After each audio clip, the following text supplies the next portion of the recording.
Mga idol, tayo ay share ko sa inyo. Tayo magluluto ng pansit bato. Gawang Bicol po to. Paborito to ng mga Bicolana. Ito po ang sahog. Manok.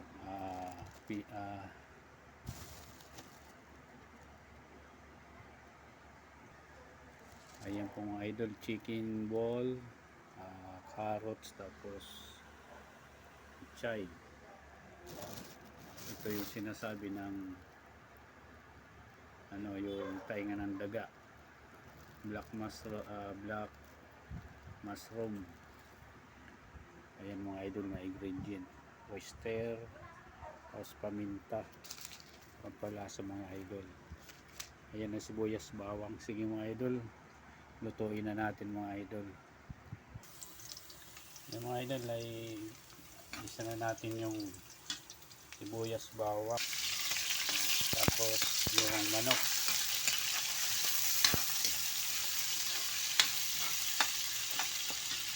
Tapos nalagay na natin mga idol yung black mushroom, yung tainga ng baboy, tapos yung chicken bones.